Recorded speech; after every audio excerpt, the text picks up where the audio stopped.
के पिछड़ों के, दलितों के, शोषितों के देश की उम्मीद आदरणीय अखिलेश यादव जी को निमंत्रण देना चाहता हूं कि वो आए और हमारा मार्गदर्शन करें। आदरणीय अखिलेश यादव, अखिलेश यादव, अखिलेश यादव, समाजवादी पार्टी, मुलायम सिंह यादव। मैं सबसे पहले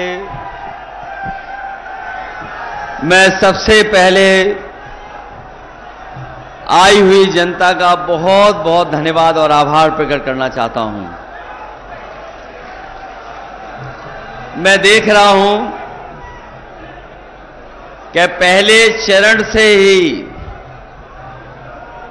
इस पहले चरण के चुनाव से ही हवा कुछ और चल रही है और जो खबरें मिल रही हैं अखबारों में मैं पढ़ रहा हूं और जिस तरह का माहौल दिखाई दे रहा है, इस बार पश्चिम से हवा चल रही है और ये पश्चिम की हवा इस बार भारतीय जनता पार्टी का पूरा सुपड़ा साफ कर देगी। हालांकि मैं समाजवादी पार्टी के प्रत्याशी, पूर्व सांसद, बहुत जुझारू नेता, सम्मानित नेता हरेंद्र मलिक जी के समर्थन में आपसे सहयोग और मदद मांगने आया हूं। आप जिता तो पहले से ही रहे हैं, ये जीत तो पहले से ही रहे हैं। मैं केवल आपसे इतना निवेदन और अपील करने आया हूं कि इनकी जीत का फासला और बढ़ा देना। अभी तो लाखों से जीत रहे हैं, बताओ कई लाख से इनको जिता दोगे कि नहीं जिताओगे? हमारे प्रत्याशी हरेंद्र मलिक जी, मंच पर उपस्थित पूर्व सांसद कादिर राणा जी, पूर्व अध्यक्ष प्रमोद त्यागी जी, हाल ही में समाजवादी पार्टी ने एमएलसी बनाया किरणपाल कश्यप जी, मुकेश चौधरी जी, राकेश शर्मा जी, यहां के बहुत संघर्षशील, कर्मठ, जुझारू विधायक, नौजवान साथी पंकज मलिक जी, और जिनकी अध्यक्षता में हम लोग इस सभा का संपन्न कर रहे हैं, वो हमारे पार्टी के नेता शेर सिंह राणा जी, बगल के बहुत ही संघर्षशील विधायक, सरधना से विधायक अतुल प्रधान जी, मौलाना नजीर साहब, विनय पाल जी, सोमपाल सिंह जी, अंसार आरती जी, नौशाद अली साहब, रेहान जी, गौरव जैन, सत्येंद्र त्यागी चेयरमैन, डॉक्टर सुखपाल सिंह जी गुफरान कांग्रेस नेता, अली अब्बास काजमी जी। और मुझे खुशी है इस बात की कि पिछले दिनों हमसे दूर हुए बहुत बड़े नेता, जो राज्यसभा में भी सांसद रहे, जिनका हमें परिचय नहीं बताना है, आपके बीच के हैं, न केवल उत्तर प्रदेश बल्कि देश में समय समय पर अपनी कलम से, अपनी आवाज से बात को पहुंचाते हैं। ऐसे शाहिद सिद्दीकी साहब भी आज समाजवादी पार्टी के सहयोग और समर्थन में आ गए हैं। मैं उनका और उनके साथ जितने भी साथी आज समाजवादी पार्टी में शामिल हो रहे हैं, मैं उनका बहुत बहुत धन्यवाद और आभार प्रकट करता हूं। साथ ही साथ माजिद सिद्दीकी जो बहुजन समाज पार्टी से छोड़ करके आए हैं, माजिद सिद्दीकी साहब जो बहुजन समाज पार्टी को छोड़ करके आए, इनके तमाम साथी जो आज समाजवादी पार्टी में शामिल हुए, मैं उनका भी धन्यवाद और आभार प्रकट करता हूं।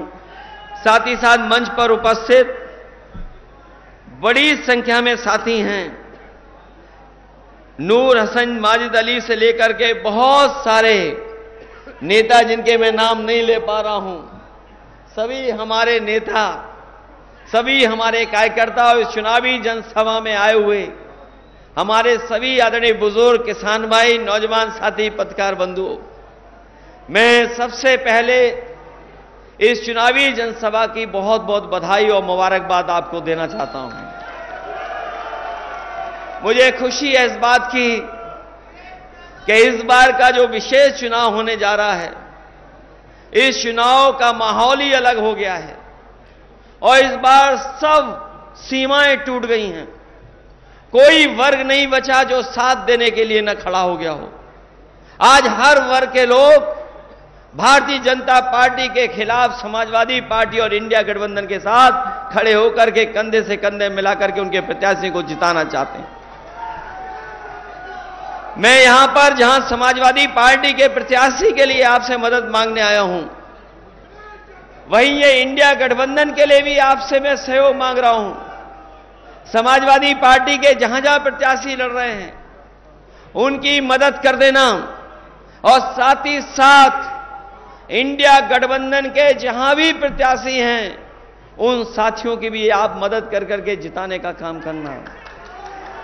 मैं मुजफ्फरनगर के अपने सभी मतदाताओं का विशेष धन्यवाद देना चाहता हूं और उन मतदाताओं का भी विशेष धन्यवाद दूंगा कि जिन्होंने पिछले गठबंधन को, जो विधानसभा का चुनाव था 2022 का, उस 22 के चुनाव में सब कुछ भुला करके उस समय के गठबंधन को आपने ऐतिहासिक वोट देकर के सबसे ज्यादा सीटें जिता करके भेजा है और उसी का परिणाम है जो 22 में आपने मतदान किया, उसी का परिणाम है कि आज आपके विरोधी लोग बौखलाए घूम रहे हैं।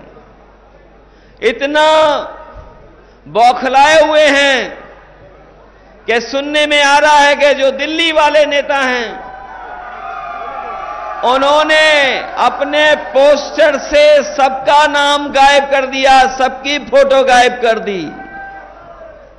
अगर मुजफ्फरनगर में कोई बीजेपी के प्रचार का पोस्टर लगा होगा तो उसमें प्रत्याशी का पोस्टर नहीं होगा। आप पता कर लें, प्रत्याशी का तो पोस्टर से पहले ही नाम गायब हो गया, फोटो गायब है और जिस समय वोट पड़ेंगे बीजेपी भी उत्तर प्रदेश से गायब हो जाएगी।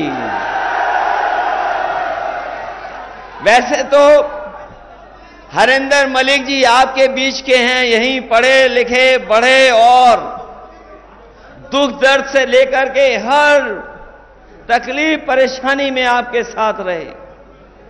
लेकिन बहुत सारे साथी ये नहीं जानते होंगे हरेंद्र का मतलब हिंदी में शिव भी होता है। जो लोग हिंदी को जानते होंगे वो जानते होंगे कि हरेंद्र का मतलब हिंदी में शिव भी होता है और इस बार आप जिताओगे तो आपका एक एक कष्ट और परेशानी को दूर करने का काम यही समाजवादी पार्टी के प्रत्याशी करने काम करेंगे। वैसे तो मुजफ्फरनगर में जब समाजवादियों की सरकार थी बहुत ऐतिहासिक काम हुए हैं। जो लोग उस समय की सरकार का कामकाज देखे होंगे, हमारे पत्रकार साथी जानते होंगे, जब समाजवादी सरकार बनी थी उस समय बिजली की बहुत किल्लत थी, बिजली का संकट था। लेकिन मैं खुशी के साथ ये बताना चाहता हूं आज जो 24 घंटे बिजली मिल रही है वो किसी और के कारण नहीं मिल रही है, वो समाजवादी पार्टी का काम था कि तहसील से लेकर के नगर पालिका से लेकर के टाउन एरिया में अगर हमें सब स्टेशन बदलने पड़े थे, सब स्टेशन बनाने पड़े थे और सबसे पहले काम अगर बिजली का फीडर सेपरेशन का कहीं हुआ था तो आपके मुजफ्फरनगर में हुआ था। समाजवादी पार्टी ने फीडर को अलग कर करके आपकी बिजली का इंतजाम को बढ़ाने का काम किया था। आज जो कभी कभी आप सड़कों पर एम्बुलेंस देखते होंगे, किसी गरीब या किसान की मदद करने के लिए पहुंच जाती होगी, वो किसी और की देन नहीं है। अगर फोन मिला करके आप एम्बुलेंस मंगाते हैं तो वो एम्बुलेंस भी देन अगर किसी की है तो समाजवादी पार्टी की है जो गरीबों की मदद करने का काम करती है। ये 100 नंबर जो पुलिस के लिए बनाया गया था, बीजेपी वाले जाने या ना जाने, लेकिन एक एक पुलिस वाले से आप पूछ लेना, पता कर लेना, जानकारी कर लेना। पहले पुलिस के पास गाड़ी नहीं होती थी, और अगर गाड़ी होती थी तो थाने में गाड़ी चलाने के लिए डीजल पेट्रोल नहीं मिलता था। जो गरीब तकलीफ परेशानी में आता था, उस परेशानी और तकलीफ भरा हुआ इंसान जब पहुंचता था, ये थाने के लोग उससे डीजल और पेट्रोल भराते थे, तब गाड़ी जाती के चलती थी। लेकिन समाजवादी पार्टी ने उस व्यवस्था को बदल करके पुलिस को 100 नंबर दिया और ऐसा इंतजाम किया कि अगर गांव में भी कोई झगड़ा हो जाए, तकलीफ परेशानी हो जाए, तो फोन करने पर आपकी पुलिस मदद करने के लिए पहुंच जाती थी। ये 100 नंबर बीजेपी के लोगों ने 112 कर दिया। गाड़ी नहीं बढ़ाई, 100 नंबर का 112 कर दिया। और हमारी पुलिस इतनी समझदार है, उसे लगा कि उसका जो टैक्स लगता है वो बढ़ाना होना चाहिए। 100 से 112 हुआ, पुलिस ने भी अपनी वसूली बढ़ा दी। बताओ बढ़ा दी कि नहीं बढ़ा दी? उन्हें लगा कि सरकार ने 100 से 112 किया है, इसका मतलब वो भी वसूली बढ़ा लें। और हमें दुख होता है कि जिस पुलिस के ऊपर सबसे ज्यादा जिम्मेदारी है, जनता को सबसे ज्यादा भरोसा है, उसके लिए सबसे बेहतर जो इंतजाम किया था, उस इंतजाम को खत्म कर दिया। इन्होंने गाड़ी नहीं बढ़ाई, न गाड़ियां बढ़ाई, न गाड़ियों को बढ़ाने का इंतजाम किया। जो समाजवादी सरकार में चल रही थी वही गाड़ियां चल रही हैं। जब कभी केवल टायर बदल देते हैं, उसके अलावा कोई दूसरा काम इस सरकार ने नहीं किया है। और यहां पर जो नौजवान बैठे हैं, आगे से लेकर के पीछे तक, जो समाजवादी सरकार में लैपटॉप मिला था, बताओ अभी भी चल रहा है कि नहीं चल रहा है? जहां कहीं भी जिस घर में मिला होगा वो लैपटॉप चल रहा होगा। और जब कभी भी उसको चलाते होंगे तो उसमें नेताजी और हम ही लोग दिखाई देते होंगे, दूसरा कोई दिखाई नहीं देता। हमारे उत्तर प्रदेश के मुख्यमंत्री जी ने, बीजेपी के लोगों ने उसकी भी नकल कर ली। हम लोग बड़ा लैपटॉप देते थे, इन्होंने छोटा सा दे दिया और उसमें उंगली चलाते रहो, चला तो चला, नहीं तो नहीं चला। बताओ समाजवादियों का दिया लैपटॉप आज भी चल रहा है कि नहीं चल रहा है? जिन साथियों ने अभी अखबार पढ़ा होगा कि देश के प्रधानमंत्री दुनिया के सबसे बड़े उद्योगपति जो सॉफ्टवेयर कंप्यूटर के बारे में जानकारी और कंपनी चलाते उससे मिले थे, और बातचीत के दौरान जो बात हो रही थी, जो अखबार और टीवी में भी चली, उन्होंने कहा कि भारत को जो डिजिटल डिवाइड है उसको दूर करने के लिए कोई काम करना चाहिए। मुझे खुशी है इस बात की कि समाजवादियों ने लैपटॉप गरीब परिवार के बच्चों को देकर के उस डिजिटल डिवाइड को 7 साल पहले ही खत्म करने की कोशिश की थी। और इस बार जो चुनाव होने जा रहा है, जो मदद करोगे आप, हम लोगों ने तय कर लिया है। आपको जो राशन देना है, खराब वाला राशन नहीं। जिस तरीके से बड़े संपन्न लोग पैकेट का स्वादिष्ट पौष्टिक आटा शहरों में खाते हैं, हम अपने गरीबों को भी आटा भी देंगे और डाटा भी दे देंगे, जिससे मोबाइल फ्री चलाएं। बताओ आटा और डाटा की जरूरत है कि नहीं है? ये कह रहे हैं कि हम विश्व गुरु बना रहे हैं देश को। बीजेपी के लोग कह रहे हैं हम विश्व गुरु बना रहे हैं। ये विश्व गुरु कैसे बनेगा? ये 80 करोड़ लोगों को राशन दे रहे हैं। बताओ दुनिया में किसी देश में 80 करोड़ लोगों को राशन मिल रहा हो? 10 साल की इनकी उपलब्धि है कि 80 करोड़ लोगों को राशन दे रहे हैं। ये 10 साल की इनकी उपलब्धि है। और यही उपलब्धि नहीं, अगर पीछे मुड़ करके देखोगे, ये वो जमीन है जिसने किसान नेता पैदा किए हैं। ये वो जमीन है जहां का किसान अपने हक और सम्मान के लिए लड़ाई लड़ने का काम करता है। ये वो जमीन है जहां महेंद्र सिंह टिकैत जैसे नेता पैदा हुए हैं और साथ ही साथ चौधरी चरण सिंह जी जैसे महान भारत रत्न हमारे किसान नेता पैदा हुए हैं।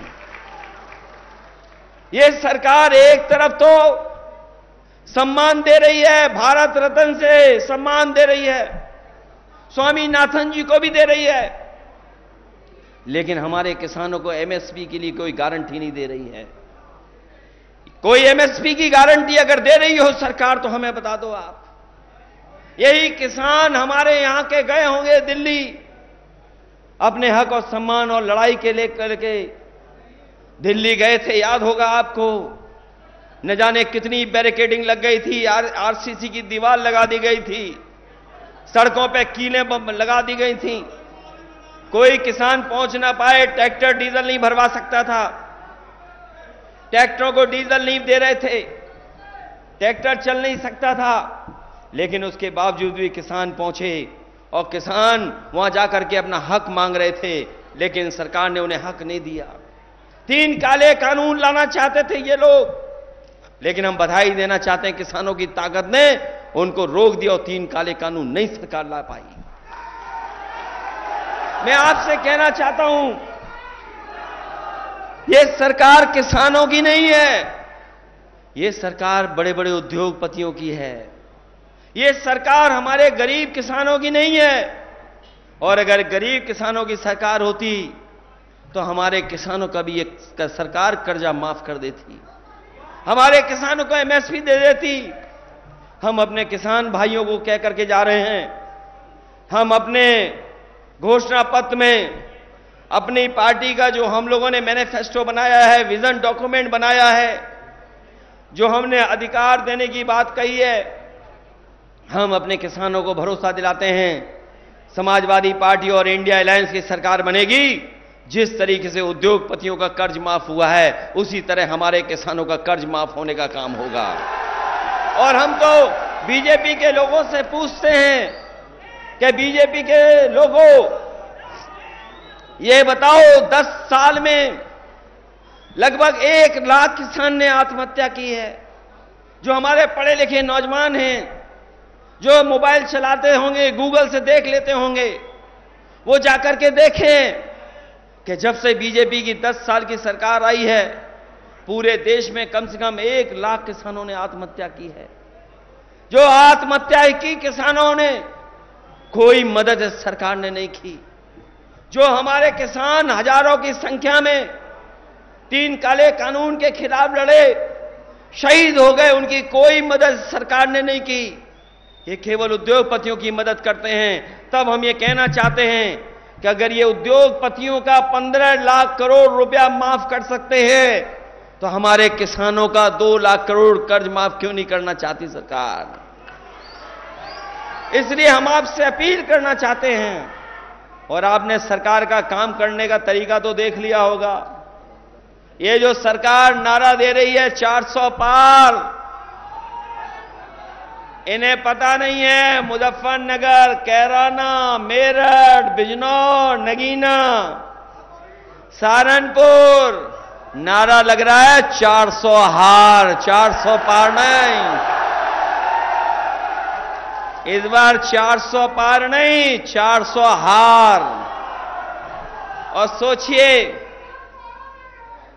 जिस सरकार के खिलाफ किसान खड़ा हो जाए और जिस सरकार के खिलाफ नौजवान खड़ा हो जाए, बताओ वो सरकार निपट जाएगी कि नहीं निपट जाएगी।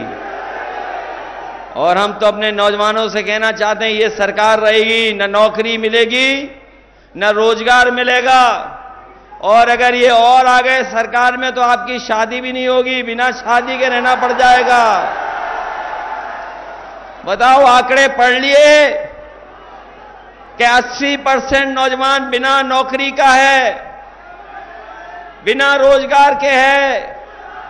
बताओ, जब नौजवान बिना नौकरी बिना रोजगार के होगा तो उसकी शादी कहां से होगी?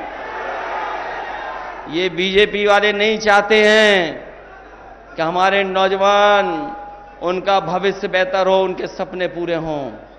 अभी देखा आपने, जो भी परीक्षा हुई सब में पेपर लीक हो गए।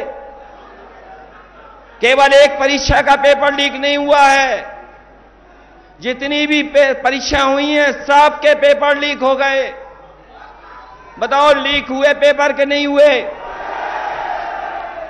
और जो पढ़े लिखे नौजवान हैं जो परीक्षा के लिए गए होंगे, वो जानते होंगे कि जितनी भी उत्तर प्रदेश की परीक्षा हुई सबके पेपर लीक हो गए। और हाल में अभी जब पुलिस की भर्ती के लिए परीक्षा हुई थी, इस सरकार ने कहा कि हमने पुलिस का इंतजाम किया है, हमने पुलिस का इंतजाम किया है, बेहतर पुलिस लगाई है, सिक्योरिटी की है, सुरक्षा ऐसी की है कि पेपर लीक नहीं होगा, सब परीक्षा हो जाएगी। बताओ, जब परीक्षा देने गया नौजवान, अपने भविष्य को बनाने के लिए गया, परीक्षा का पेपर लीक हो गया। बताओ, लीक हुआ कि नहीं हुआ पेपर लीक? और पेपर लीक के कारण, नौकरी न मिलने के कारण कई नौजवानों ने आत्महत्या कर ली। एक नौजवान हमारे यहां का है, कन्नौज का, पाल बिरादरी का, उसने कहा कि जिस डिग्री से हमें नौकरी नहीं मिल सकती, उस डिग्री का क्या फायदा। उसने अपने मां बाप के लिए चिट्ठी लिखी और डिग्री जला करके आत्महत्या कर ली। बताओ, सरकार ने कोई उस परिवार की मदद की हो तो बता दो। जब मैं यहां मुजफ्फरनगर में एक कार्यक्रम में आया था, शादी में, मैंने बड़ी संख्या में छात्र नौजवानों को देखा कि वो तख्ती लेकर के खड़े हैं कि ये जो परीक्षा का पेपर लीक हुआ है, इसका दोबारा परीक्षा हो, परीक्षा कैंसिल हो। सरकार को मजबूरी में पेपर कैंसिल करना पड़ गया। इसलिए मैं सरकार को कहना चाहता हूं, नौजवानों, आप भी याद रखना, इस सरकार के खिलाफ किसान भी है, नौजवान भी है। और मैंने कई मौकों पर कहा, फिर कहता हूं, और बीजेपी के पास इसका जवाब हो तो बता दें, अगर 60 लाख बच्चे जो परीक्षा नहीं दे पाए, उनके परिवार के अगर केवल हम मां बाप को गिन लें तो 60 लाख गुणा 3, जो 3 वोट हैं एक परिवार में, तो 1 करोड़ 80 लाख हुए। और 1 करोड़ 80 लाख को अगर हम 80 लोकसभा से भाग दे देंगे तो बताओ, हर लोकसभा में 2,25,000 वोट कम हो गया क्या नहीं हो गया?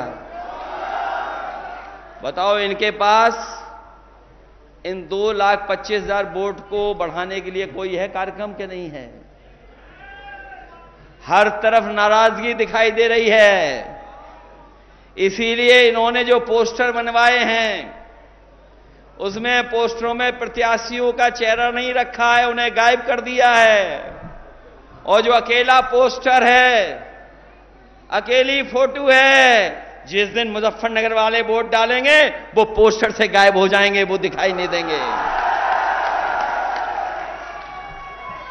पहले जुमला लेके आए थे, अब गारंटी लेके आ गए हैं। अगर जुमला और गारंटी भाई भाई हैं, तो जुमले भाई से गारंटी 10 साल बड़े भाई हैं। है 10 साल बड़ी गारंटी के नहीं है? और याद कीजिए, बीमारी भगाने के लिए इन्होंने ताली और थाली बजवाई थी। ये गारंटी नहीं है, ये घंटी है इनकी। और अगर ये गारंटी है तो इन्होंने तो कहा था हमने किसानों की आय दोगुनी कर दी। बताओ, किसानों की आय दोगुनी हो तो बता दो हमें। इन्होंने कहा कि 2 करोड़ नौजवानों को हर साल नौकरी देंगे। बताओ, 2 करोड़ नौकरी मिल गई किसी नौजवान को? और हमारे गरीबों के यहां बिजली का मीटर लगा दिया कि नहीं लगा दिया? सर, ट्यूबवेल पर लग गया मीटर कि नहीं लग गया? और कभी कभी नौजवानों से मैं कहूंगा, बीजेपी एक नेता आए थे बहुत नंबर 2 वाले, नंबर 1 पे दूसरे, नंबर 2 पे दूसरे नेता हैं। 2 नंबर पे जो नेता है, 2 नंबरी नेता, क्या कह के गए थे आपसे? कि हम बिजली माफ कर देंगे। बताओ बिजली माफ हो गई आपकी क्या? और ये बिजली माफ भी कैसे करेंगे? मैं आपसे कह करके जा रहा हूं और बीजेपी वाले बताएं और हमारे पत्रकार साथी सही कर दें अगर हम गलत बोल रहे हो तो। उत्तर प्रदेश में पिछले 10 साल से एक भी बिजली का कारखाना नहीं लगाया है। एक भी बिजली का कारखाना इस सरकार ने नहीं लगाया। और अगर लगाया होता तो हमें बता दे कि कौन सा बिजली का कारखाना लगाया इन्होंने। इसलिए साथियों, मैं आप सबसे निवेदन और अपील करने आया हूं, इनके पास जुमले के बाद गारंटी है और हमारे पास उदाहरण है कि हम लोगों ने काम कर करके दिखाया है। जितने भी काम समाजवादियों ने किए हैं वो काम आपको दिखाई दे रहे हैं। इनके एक एक फैसला जनता के खिलाफ है।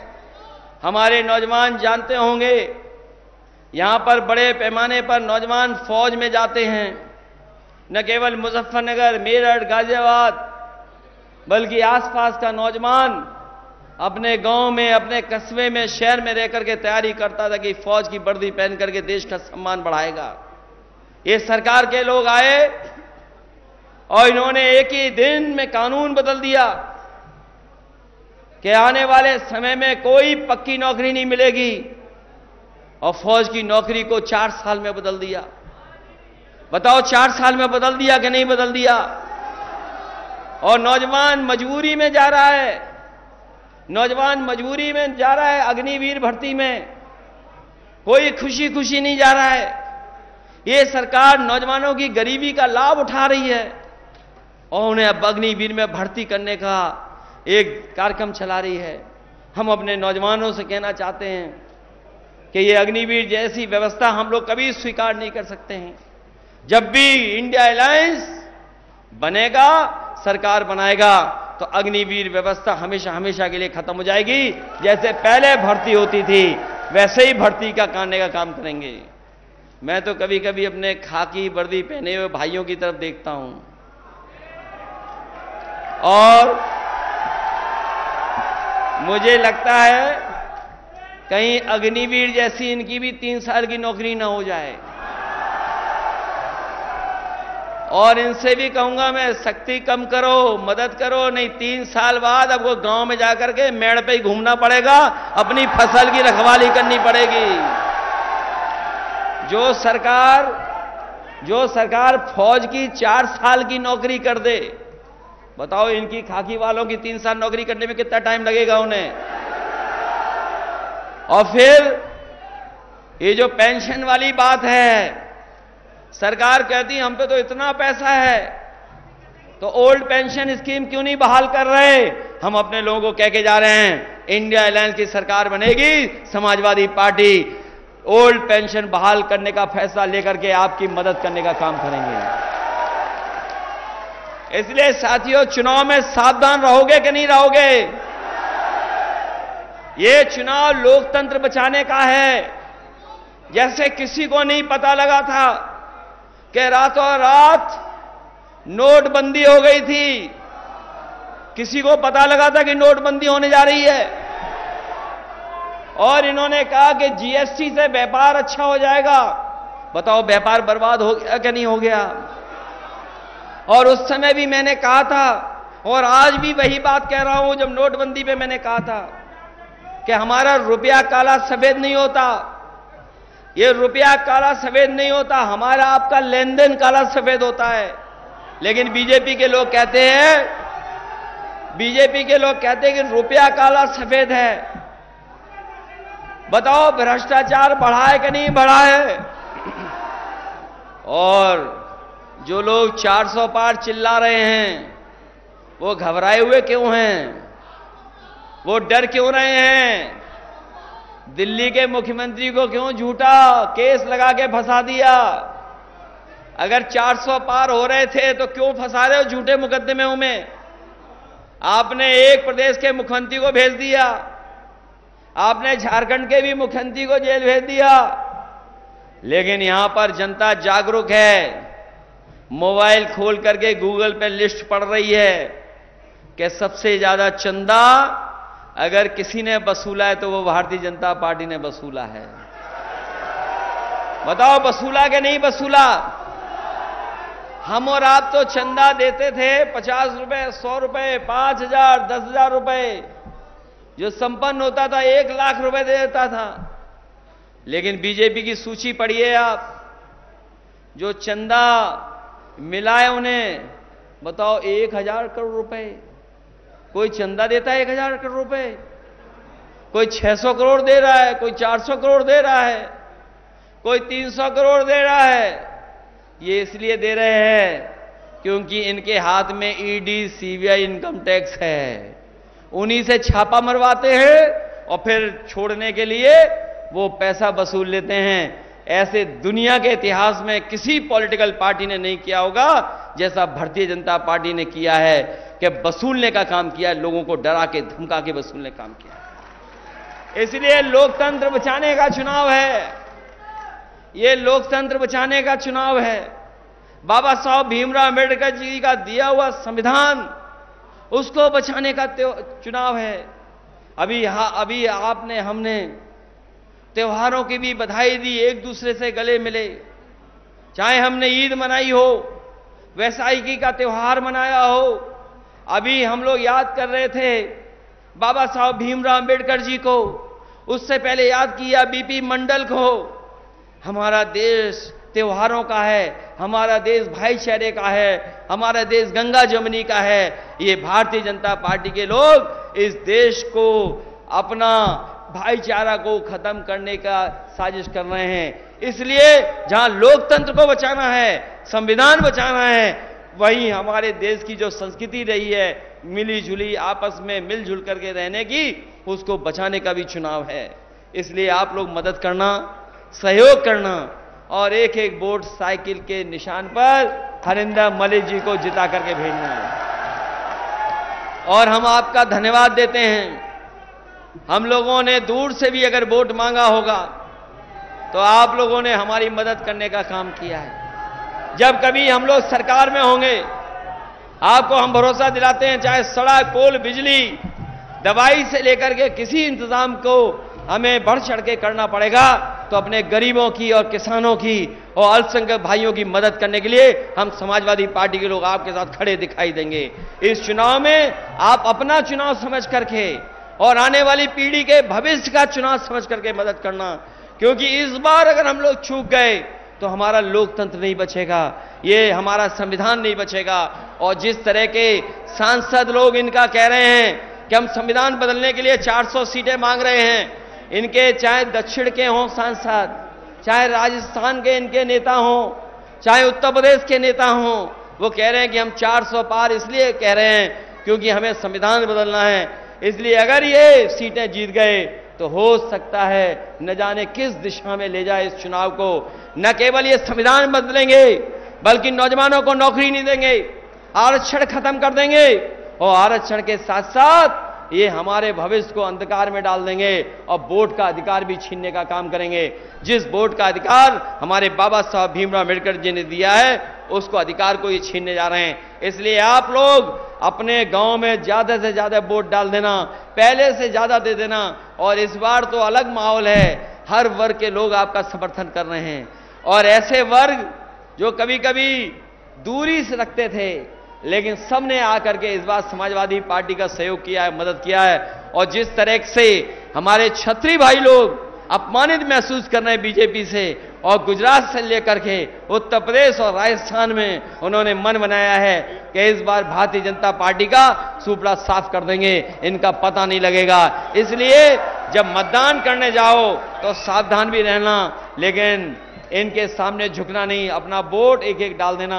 यही निवेदन, यही अपील करना है। मुझे पूरी उम्मीद है कि इस बार हरिंदर मलिक जी जीत करके लोकसभा में पहुंचेंगे और आपकी दुख, परेशानी और संकट को दूर करने का काम करेंगे। आप सबको बहुत बहुत बधाई, साथ ही में पंकज को भी बहुत बधाई और जितने हमारे नेता हैं इन सब का बहुत बहुत आभार प्रकट करता हूं। एक बार फिर शाहिद सिद्दीकी जी को और मुजाहिद को, बहुत सिद्दीकी को मैं बहुत बहुत धन्यवाद देता हूं कि इनके कई साथी समाजवादी पार्टी में आए हैं जो हमारा सहयोग और मदद कर रहे हैं। बहुत बहुत धन्यवाद, बहुत बहुत आभार प्रकट करता हूं।